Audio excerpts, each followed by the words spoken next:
No one becomes strong by accident. No character is forged in ease. It is only in discomfort that the true contours of our strength emerge. To challenge yourself is not to punish yourself. It is to meet yourself. It is to discover what lies beyond your current habits, your old limits, your practiced excuses. The Stoics knew this. They welcomed hardship not as misfortune, but as training. Life to them was not an indulgence. It was a proving ground, a place to test virtue against reality, to temper reason through adversity.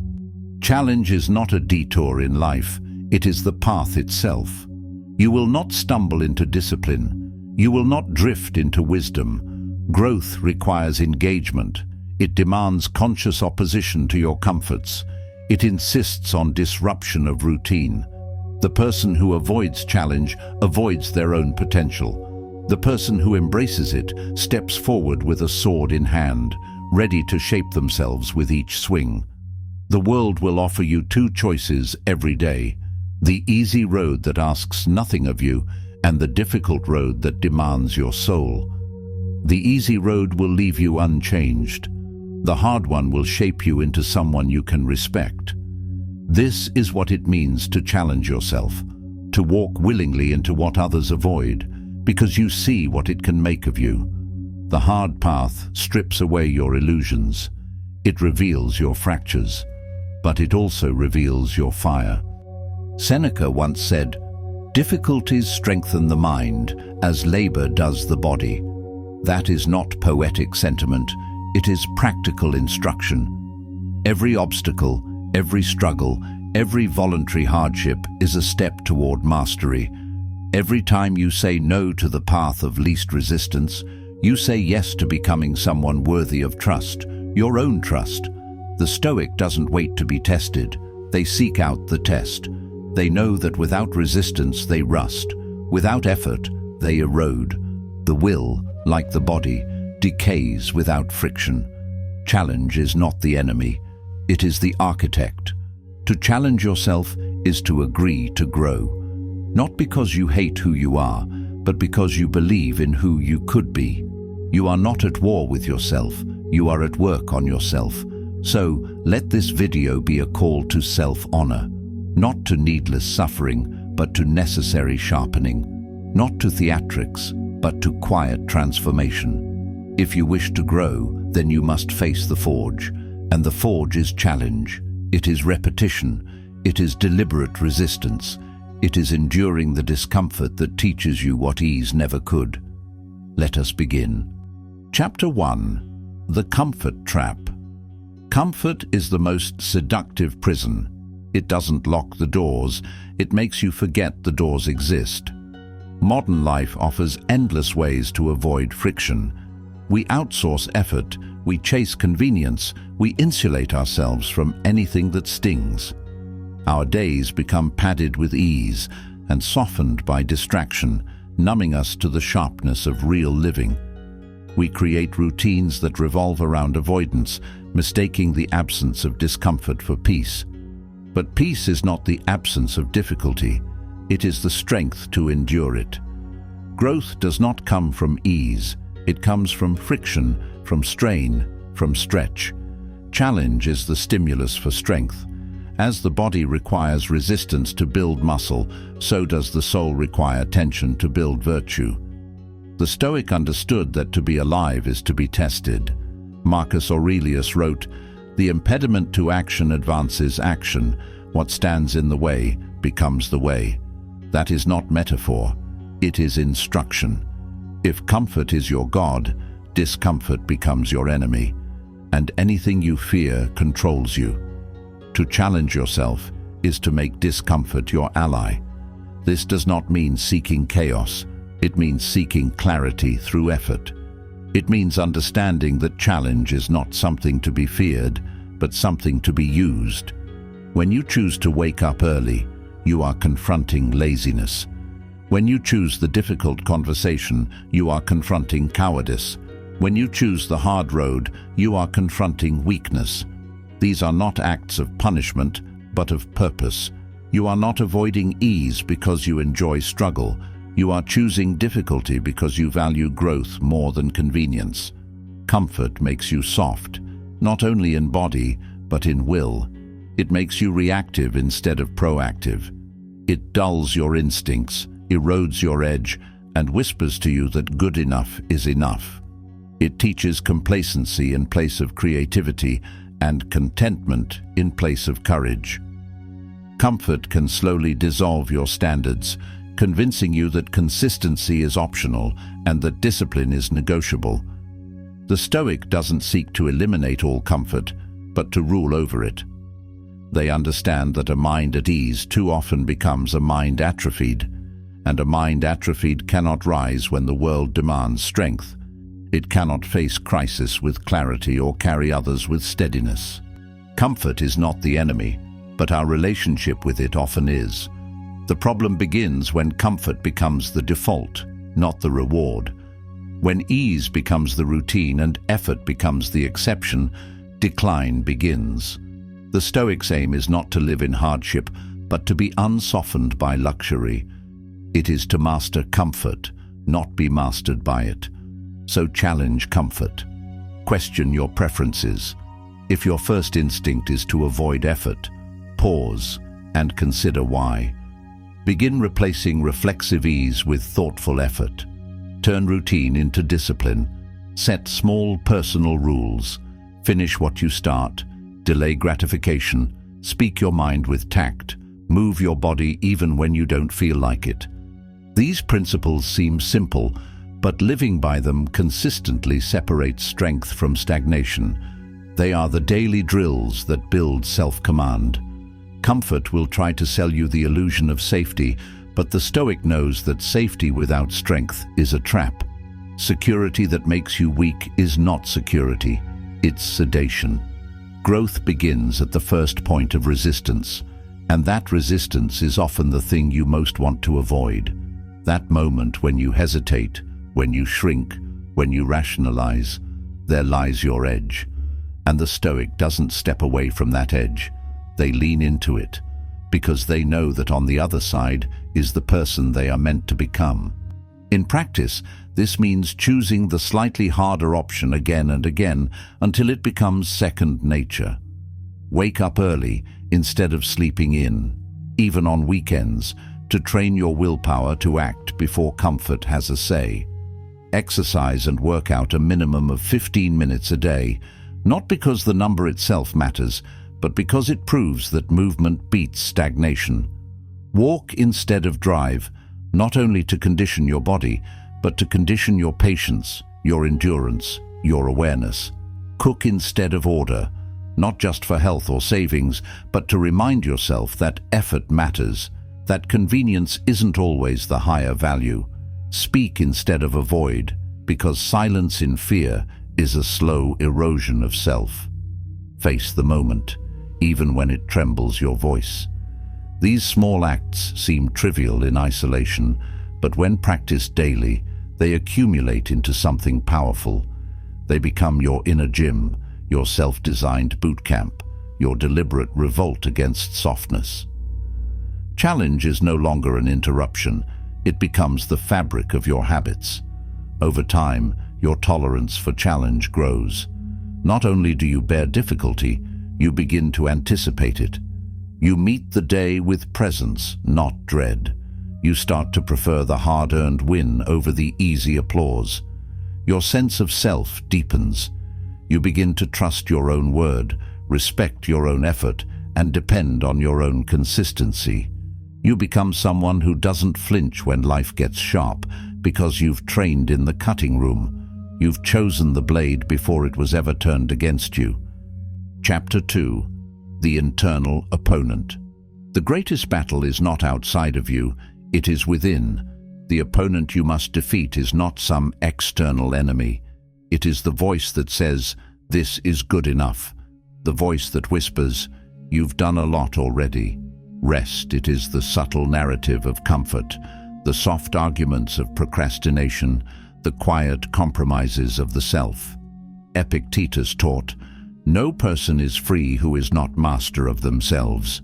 To challenge yourself is to enter the arena with your own impulses, not to deny them, but to dominate them, not to pretend they don't exist, but to train them into submission. Every time you say no to a temptation, every time you choose virtue over vice, you are winning that battle. You are not your thoughts. You are the one who decides which thoughts to act on. And this distinction is everything. Thoughts are visitors, some wise, some foolish, but they only gain power when you let them drive. The Stoic is not perfect. They are principled. They fall, but they get up with sharper clarity and more commitment. They do not seek a flawless record, but a relentless return to discipline. Every stumble is turned into instruction. Every lapse becomes fuel for refinement. This is the difference between stagnation and mastery. The internal opponent is cunning. It wears many disguises: fatigue, indulgence, entitlement, even false compassion. It will use rationalization to make weakness look like wisdom, and will speak with the soothing voice of comfort to lull you away from your path.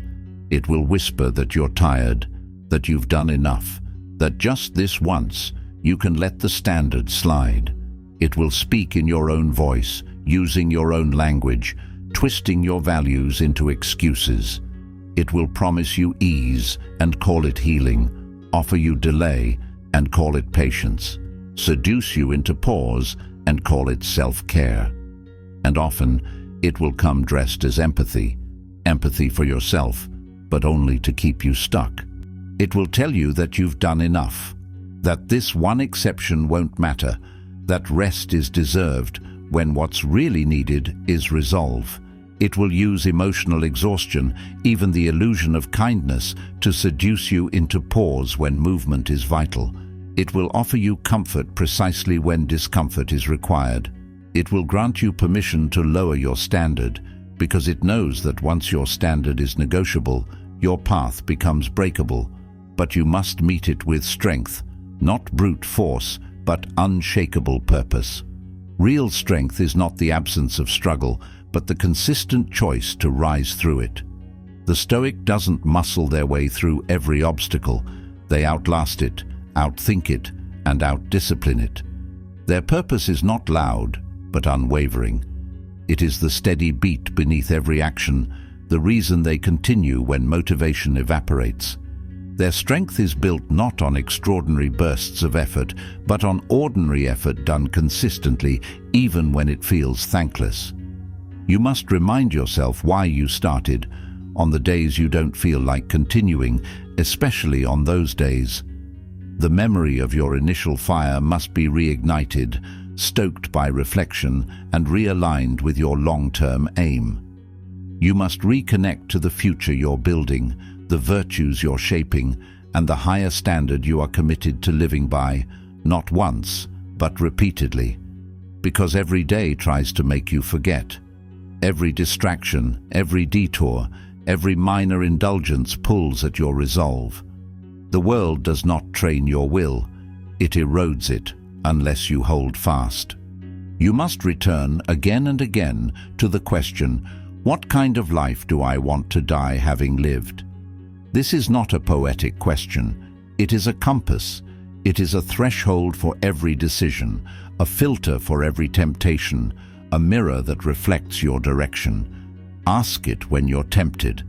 Ask it when you're tired. Ask it when you're lost. Let it orient you. The answer to that must be louder than the voice of compromise. It must drown out the noise of convenience, the seduction of ease, and the whisper that tells you to wait until tomorrow. Tomorrow is not owed. Now is the only weapon you hold. Because your future self is watching. They are built by your current choices, brick by brick, breath by breath. They are not formed in a single bold move, but through your quiet consistency. They are shaped in private, refined in pressure, and defined by how often you choose to rise. And the Stoic trains not just for today, but for the legacy left in their own soul, not to impress others, but to earn their own respect, not to look strong, but to be strong when it matters most, when no one is looking, when the inner battle decides the outer life. That is the victory that cannot be taken away. One daily practice. Begin each morning by identifying your likely inner battles. Will you want to skip your workout, delay your project, snap at someone? Will you be tempted to justify a shortcut, scroll your phone for just 5 more minutes, or avoid a conversation you know needs to happen? Will you rationalize inaction as rest or indulgence as reward? Take a moment at the start of each day and anticipate the friction points. Bring them into the light. Acknowledge the temptation and prepare your defense. Visualize yourself overcoming it. Prepare the sentence you'll say when you're tempted to quit. Pre-decide how you'll respond when frustration builds. Write it down if you must. This is not paranoia, it is preparation. You are not predicting failure, you are training for it. You are building the mental muscles that act with strength when the moment feels weak. This is your training ground, not tomorrow, not the big presentation or the dramatic event. Right here, in the seemingly small, forgettable moments, the decision to act, to endure, to respond with virtue. This is where the inner opponent makes its play, and this is where your vigilance must be fiercest. The opponent never sleeps. It adjusts, evolves, mimics your logic. So neither can your vigilance. Each day is a new match. Each morning is a new oath, and with enough oaths kept, you become unshakable. Chapter 3. Voluntary Hardship. The Stoics were not masochists, but they understood that voluntary hardship sharpens the soul. Seneca went to extremes, and this is not to say you must follow his path exactly. Instead, you must find your own balance, whether that means waking up early, even on weekends, committing to daily exercise, even when you don't feel like it, or practicing fasting with intention. The goal is not to suffer for suffering's sake, but to practice discomfort with purpose.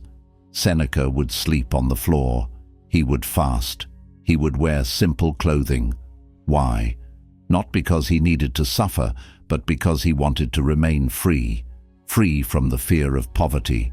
Free from the illusion of luxury. Free from dependency. These were not acts of deprivation, but declarations of self-sovereignty. Seneca knew that if his comfort ever owned him, it could be used to control him. So he made himself familiar with discomfort, not to boast, but to be unafraid. His practice was a reminder that liberty is not the absence of challenge, but the mastery of need. If you never test yourself, you don't know yourself. Voluntary hardship is how you find out what you're made of, before life forces the test upon you. It is your way of rehearsing adversity, of choosing challenge before challenge chooses you. The Stoic seeks out resistance, not recklessly, but strategically, because they know that the training ground you build in peace is the fortress you will stand in during chaos. Without practice, difficulty becomes a surprise. With practice, it becomes an invitation. This might mean going a day without your phone to confront your dependency on constant stimulation and reclaim your focus. It might mean taking cold showers, not for some badge of honor, but to train your body and mind to remain calm under discomfort. It might mean waking up early every day, even on weekends, to assert that your time belongs to you, not to comfort or routine. It might mean daily exercise, even when you don't feel like it, especially when you don't feel like it, because effort in the absence of motivation is the birthplace of discipline.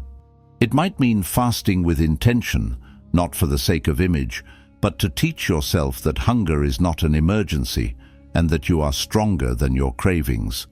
It might mean walking when you'd rather drive, not just for fitness, but to move at the pace of thought, to let your mind catch up with your breath. Or sitting with your emotions rather than numbing them, allowing sadness to pass through you instead of burying it beneath distraction, denial, or delay. These small acts are not heroic in the eyes of the world, but they are powerful beyond measure. They are acts of quiet rebellion against indulgence, the slow and steady rejection of mediocrity. They are reminders that control begins with choice, tiny, repeated choices. Every time you choose discomfort over indulgence, you reinforce your sovereignty. You strengthen your commitment to a life lived with integrity. These small acts are often invisible to others, but they echo loudly within you. They are the silent scaffolding of fortitude, the bricks of self-respect laid down through effort, discomfort, and honesty. Because they say, I am in control. I choose to be tested. I choose to grow, not when it's convenient, not when it looks impressive, but when it's uncomfortable, when no one is watching, when it would be easier to give in. That is the test and the triumph. That is how internal order is built, through tiny victories over self. When you practice discomfort, you become less fragile. You become capable of holding tension without collapse, sitting in uncertainty without grasping for escape. You learn to slow your reactions, to observe your impulses before obeying them. You gain perspective, realizing how little you truly need to be okay. You begin to see that the thing you feared was only a shadow, louder in the mind than it ever was in reality. Your limits stretch, not by accident, but by deliberate friction. You build a reserve of strength that cannot be stolen because it lives in your habits, in your restraint, in your will. It is stored in your choices, carried in your breath, embedded in your silence. You gain resilience, not just for your sake, but for those who count on you. Because when crisis comes, the one who has trained for hardship can hold the line for many. They remain still when others panic. They respond when others freeze. They endure when others collapse. That is no accident. That is preparation. So cultivate voluntary hardship, not to glorify suffering, but to fortify freedom. Not to seek pain, but to sharpen peace. Not to isolate, but to insulate against collapse. Discomfort isn't a punishment, it's a classroom. It teaches you what ease never could. It calls your bluff. It strips away the stories and forces you to meet yourself. When you say you want to grow, discomfort asks, prove it. When you say you want discipline, discomfort replies, show me. Every day you spend in discomfort, you graduate a little stronger. Your mind becomes clearer, your spirit more tempered. The Stoic knows that luxury dulls the edge, that ease makes decay invisible. Too much ease lulls you into believing you are prepared when you are not. It whispers that things are fine until they aren't. But challenge, chosen challenge, sharpens it, sharpens you. It creates a deeper kind of confidence, the kind that doesn't depend on circumstances, the kind that holds steady even when everything else trembles. You learn to move forward without applause, to keep your grip when the pressure mounts. You train for life by living deliberately, not reactively. So do not wait for difficulty to find you. Do not wait for the world to fall apart before you start preparing to be unbreakable. Find challenge on your own terms. Seek it with strategy, with intention, and with honor. Face the minor discomforts so you can endure the major ones. Learn to fast, to wait, to listen, to restrain, to persist. Learn to bear the silence, the delay, the mess of the middle. Not recklessly, but courageously, with clarity and with calm. Push your edge, test your word, interrupt your comforts. Refuse to be mastered by habits that make you weak. Choose the hard thing, not because it looks good, but because it makes you good. Because it builds the kind of person who is ready, reliable, and real. Do the hard thing because it builds the person you want to be. Not someday, but now. Shape yourself before the world shapes you. Prepare now, not in panic, but in purpose. Because once adversity arrives, the time for preparation has passed, and by then, you will either have built the strength you need, or you will wish you had. This is your season to prepare, your hour to commit, and the Stoic knows The prepared soul meets fate without fear. Chapter 4. Endurance over outcome. We live in a results-obsessed culture. Everything is about the win, the result, the outcome. Promotions, trophies, status updates, they dominate how success is measured. But the Stoic is not obsessed with results. They are obsessed with effort. Because effort is what is up to us. Outcomes are not. Outcomes are fleeting. They can be stolen, delayed, or denied. Effort is forever. It becomes who you are. To challenge yourself is to commit to the process, regardless of what it brings. It is to show up every single day, whether or not it's glamorous. To train not for a medal, but for mastery. To act not for applause, but from principle.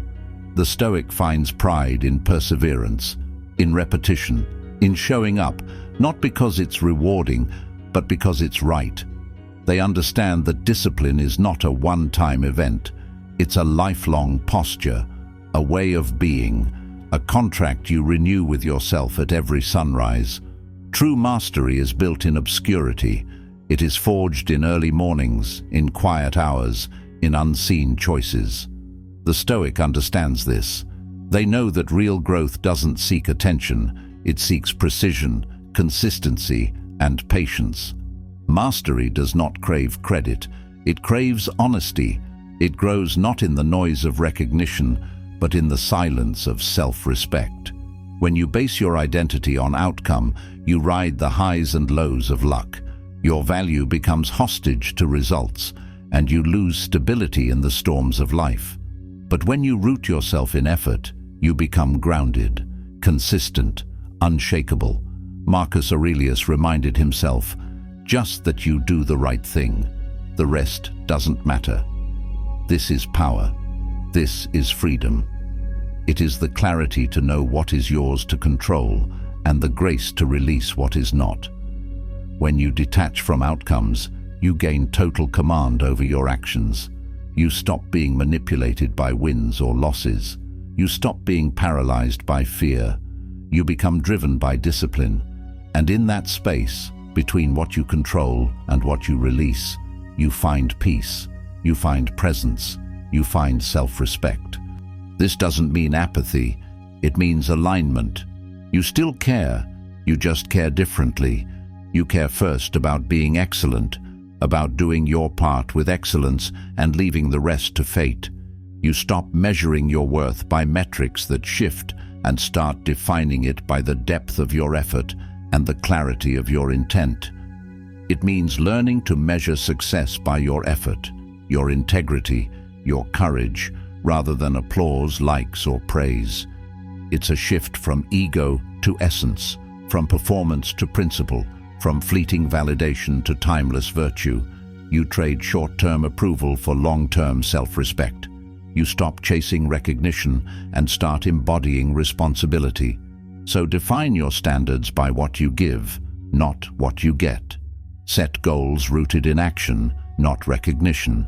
Anchor your identity to the values you uphold, not the outcomes you attain. Let your worth be grounded in how you show up, not in what others think of your arrival. When results don't come as quickly as you hoped, or in the form you imagined, you remain steady because your identity was never tied to them in the first place. You measure your days not by their applause, but by their alignment. Find your meaning not in what you achieve, but in how you persist.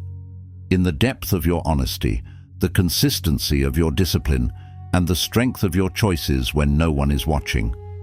It's not the end result that reveals your character, it's how you carry yourself in the process. The way you speak to yourself in moments of doubt, the way you keep showing up when progress feels invisible, the way you honor your word even when no reward is guaranteed. This is where true integrity lives. Choose process over performance. Choose the work over the reward. Choose the standard over the spotlight. Choose the inside-out path, not the outside-in illusion, because anything built only to be seen will eventually collapse under the weight of public opinion. But what is built in silence, in discipline, in truth, that endures. And let your devotion to effort be the quiet proof that you are becoming who you were meant to be. Let your life whisper the story of integrity without needing to shout. Let each day become a vote for the person you are creating, one disciplined action at a time. Let your actions become so aligned with your values that recognition becomes irrelevant and presence becomes everything, because in the end, the most powerful victory is not over others, but over your own excuses, over your own limits, over your own resistance. It's the victory of showing up for your life, not just once, but again and again, on the hard days, on the silent days, on the days when nothing seems to change. That is what it means to endure with excellence. That is how greatness, invisible at first, is carved into your character forever, slowly, quietly, unshakably. Set process goals.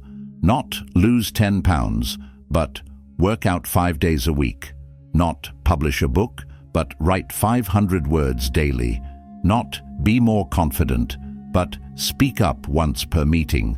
Not become more mindful, but meditate for 10 minutes each morning. Process goals are specific, repeatable, and within your control. They transform your ambition from abstract into actionable. They turn someday into today. By focusing on what you control, you build a foundation that outlasts circumstance. You train your focus on effort, which multiplies regardless of outcomes. You are no longer at the mercy of delay, rejection, or recognition. You gain traction in the present moment. Each small task, executed consistently, becomes part of your identity. The process teaches patience, and with patience, power. Endurance, not outcome. That's the Stoic's path. The reward is not in what you achieve, but in who you become through the repetition. In the quiet confidence earned from doing what you said you would do, again and again. Let your metrics be built on action. Let your results be a byproduct of consistency. Let your focus be on the craft, not the credit. That is how strength becomes habit, and how habit becomes character. Chapter 5. The Role of Resistance. Every challenge offers you two gifts, a mirror and a chisel. The mirror shows you who you currently are, your habits, your fears, your reflexes, your truth. It does not flatter. It does not bend to your narrative. It reflects you as you are, not as you pretend to be. The chisel, on the other hand, is possibility. It is the tool with which you carve away what is unnecessary, what is weak, what is misaligned. The mirror is awareness. The chisel is action, and both are necessary for growth. Resistance is the invitation to growth, and most people refuse it. They shrink from what could shape them. They flinch from their own potential because the process of becoming is painful. When something feels difficult, the modern instinct is to back off, to interpret friction as failure, to take the first discomfort as a sign to stop. But the Stoic sees resistance as a signal, not to retreat, but to engage. Resistance means this matters. Resistance means there's something to break through. The Stoic asks not, how can I avoid this, but how can this shape me? They do not fear difficulty. They recognize it as the edge where identity is forged. The gym is a metaphor for life. The weight that is hardest to lift is the one that builds you. The set that burns is the one that strengthens. You cannot grow with light resistance. The same applies to your mind, to your habits, to your character. If your life is designed to avoid struggle, your growth is accidental at best. What you avoid defines your limitations. What you face defines your power. What you repeat, even when it's hard, defines your future. Practice leaning into small resistances. When you don't want to speak up, speak. When you don't want to endure, endure. When you feel the pull to escape, stay present. When you fear the outcome, act anyway. This is not about suffering for its own sake. It's about reclaiming your agency, about learning to move through challenge rather than around it. You are not punished by resistance. You are purified by it. It removes the inessential. It sharpens the essential. It builds the person beneath the performance. In time, resistance becomes less threatening. It becomes a familiar companion rather than an enemy. You begin to crave it, not because you enjoy pain, but because you enjoy growth. You begin to associate effort with expansion, struggle with strength.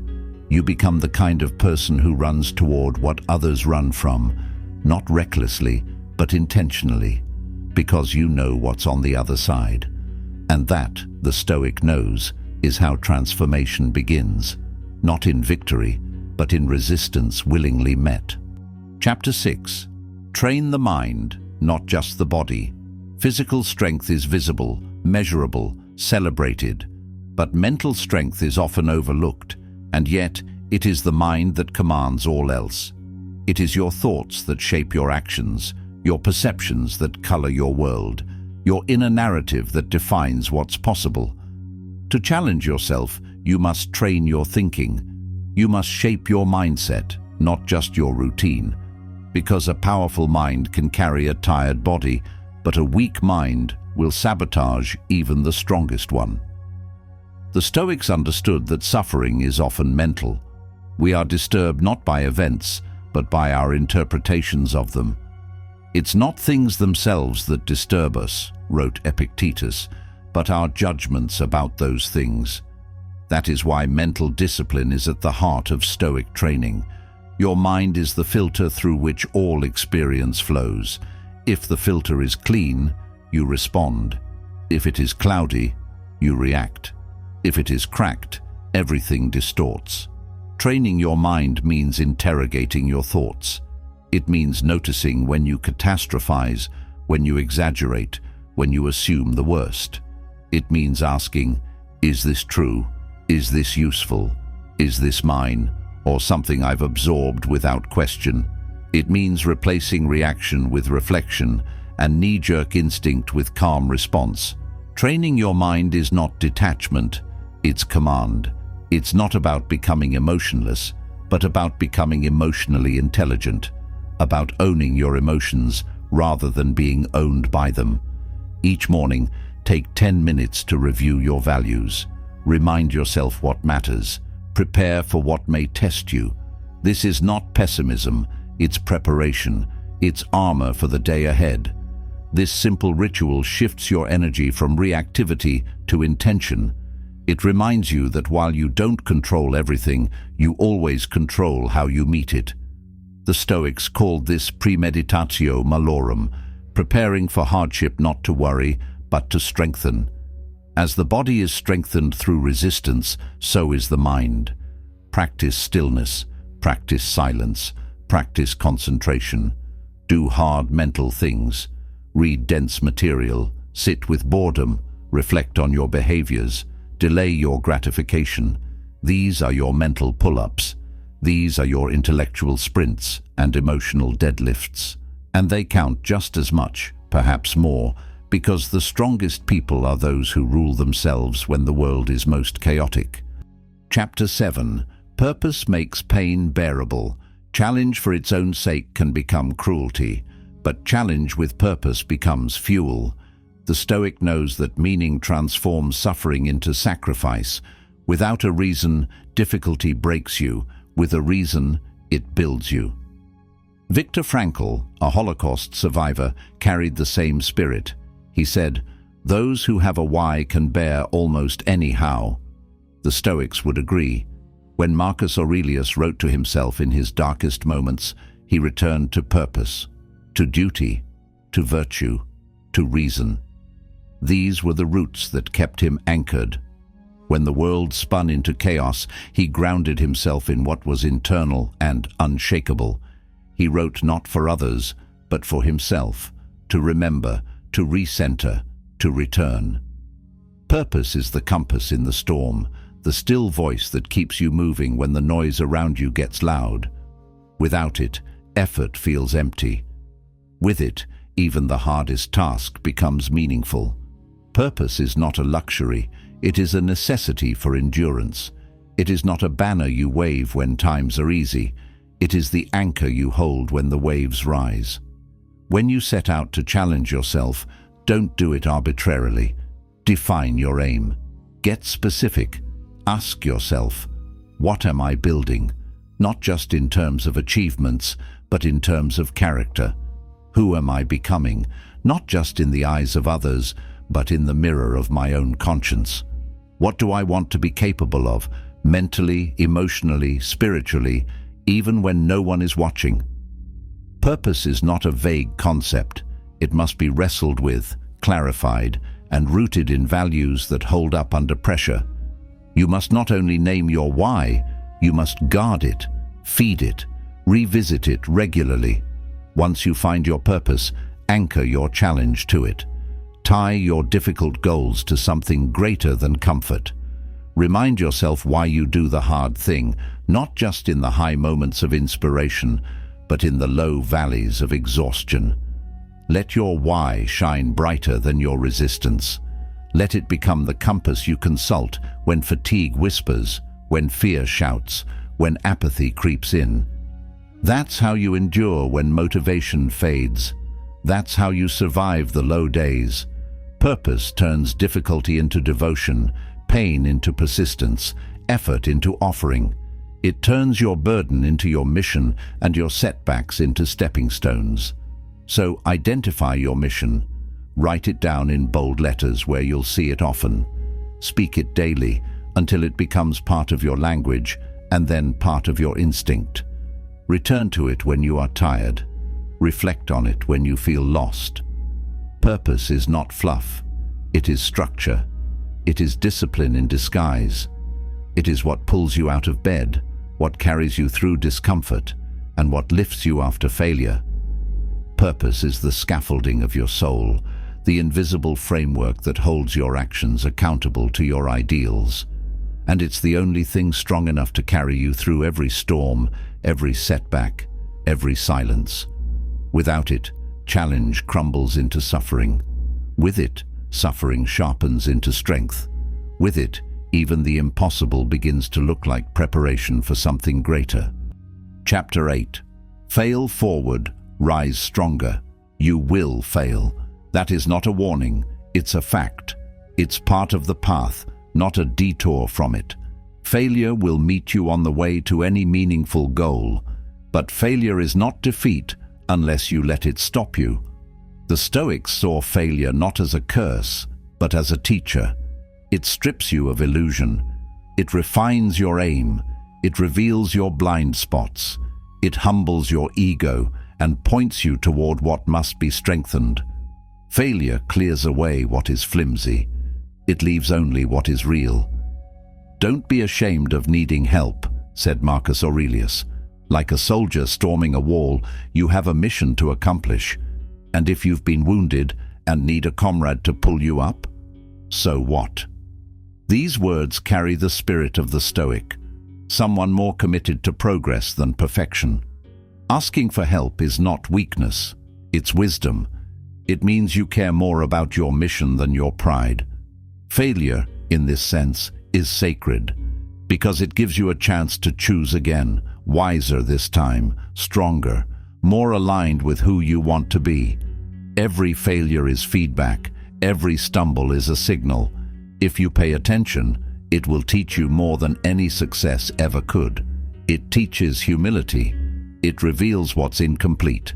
It makes your next decision sharper, more deliberate. That is growth in motion.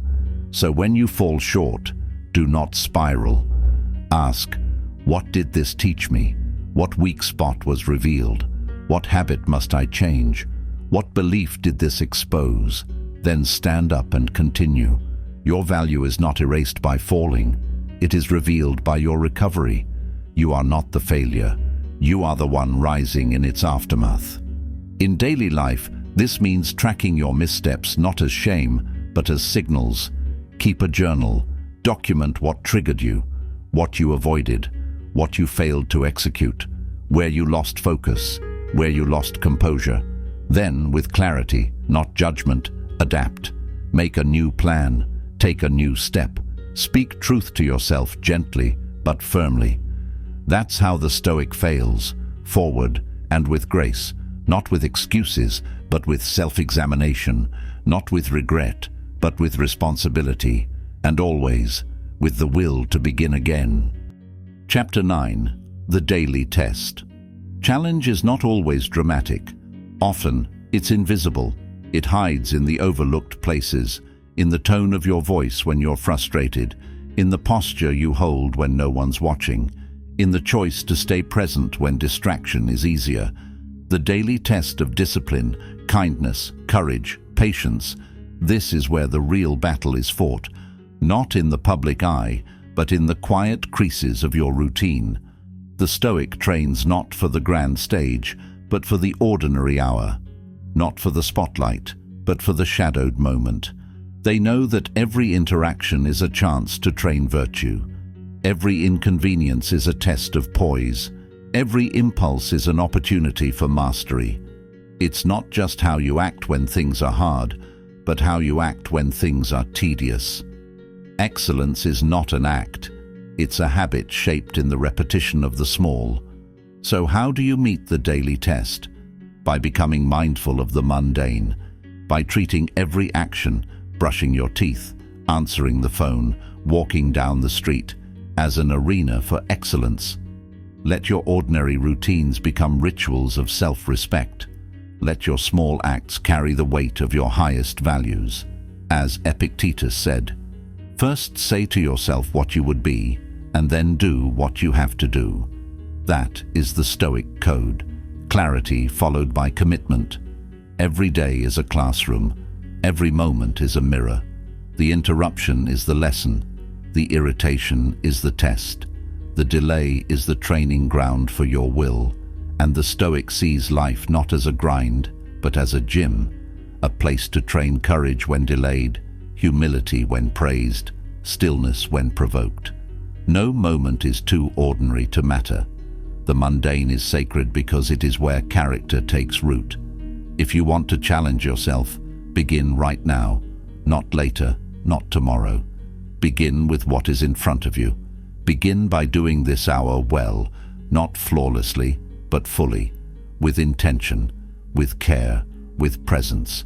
That's the only way a powerful life is built, one disciplined moment at a time, one quiet choice at a time, one resolved breath at a time. The battle is now, the battleground is you. Show up for it. Chapter 10. Become your own standard.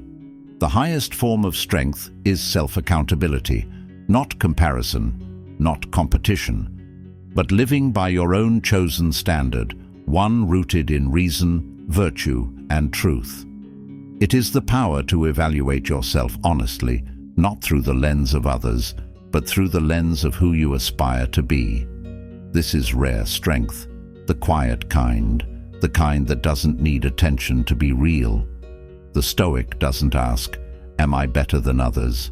They ask, "Am I better than yesterday?" They don't seek validation, they seek alignment, with principle, with conscience, with the person they are becoming. Their standard isn't set by the crowd, but by character. It's internal, steady, and personal. They understand that comparison is a thief of joy, and external praise is too fragile to build a life on. To challenge yourself is to become your own judge, your own trainer, your own mentor.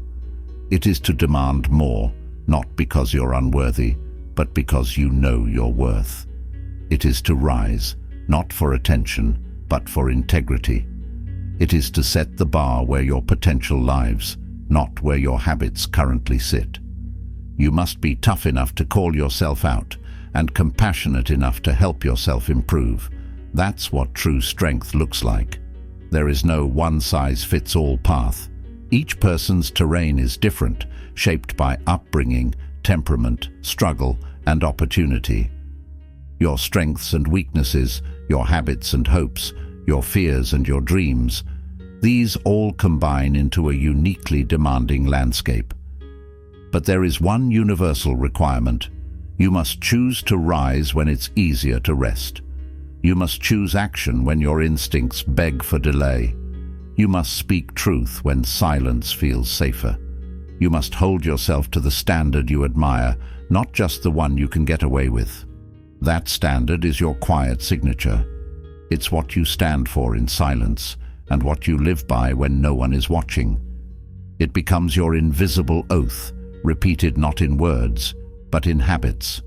You must push forward not because anyone's watching, but because you are. Because your life is the consequence of your choices, and your choices accumulate with every moment of hesitation or resolve, shaping who you become, one small act at a time. You must remember that self-respect is not built through ease, but through effort, not through applause, but through integrity. It is forged when no one is clapping. It is earned through the decisions you make when shortcuts call your name. You will not drift into excellence. You must steer yourself there. With every ignored temptation, every followed-through promise, every conscious correction, you build strength that cannot be stolen, and no one else can do it for you. The world may give you tools, mentors, moments, but the commitment is yours. The daily decision to rise, to act, to repeat, belongs only to you. Discipline is not just something you apply, it is someone you become. Write your values, live by them. Let them be your compass, let them be the line you do not cross. Let them be the North Star you return to when you're lost. Revisit them often, read them when you're confused, speak them when you're tempted. Hold to them when compromise would be easier, and if you fall short, do not lie to yourself. Do not cover it up or excuse it. Acknowledge it. Adjust. Begin again. That is the way. That is the practice. There is no shame in slipping, only in refusing to stand. The Stoic lives not by perfection, but by persistence. Not by flawless record, but by honest reckoning. They return again and again, not because it is easy, but because it is right. Challenge is not an event. It is a way of life. It is not just a mountain you climb once, but a slope you ascend daily. It is not a test you pass, but a trial you endure. The Stoic doesn't wait to be tested. They test themselves daily. They stretch, they sharpen, they rise, because they know that the only life worth living is one where you are always becoming more than you were. Every day is a rep. Every hour is a choice. Every action is a reflection of your code. Every decision echoes into the character you are becoming. Who you are in the small moments is who you truly are. Every choice is a brick in the foundation of your identity. So begin, not perfectly, but honestly, not tomorrow, but now. Begin in the breath you are taking right now. Begin with what's before you. Begin with the task that seems small, but carries meaning. Begin not with noise, but with quiet resolve. Let your actions speak the intentions that words cannot capture. Let each moment be your proving ground, not to others, but to yourself. Let this be your challenge. Let it be the threshold where you leave behind delay, distraction, and doubt. Let it be your declaration, not shouted to the world, but whispered firmly into your own soul. I will rise, I will begin, I will build. Let this be your practice, the consistent, unglamorous rhythm of effort and realignment, the sacred return to what matters most, especially when no one is watching. Let this be your freedom. Freedom from stagnation, freedom from excuses, freedom from the version of yourself that avoids, evades, delays. Let this be the line in the sand between the life you postpone and the life you claim. Let this be the moment you stopped waiting and started building the life you were meant to lead. Not the one others expect, but the one that calls to your highest self. The life only you can live. The life that demands your full presence, your full attention, your full courage, and the strength only you can summon, the kind built in stillness, in struggle, in self-honesty. Let it be the day you moved with quiet courage and prove to yourself that becoming is always possible. One choice at a time, one breath at a time, one moment of integrity repeated until it forms the path beneath your feet.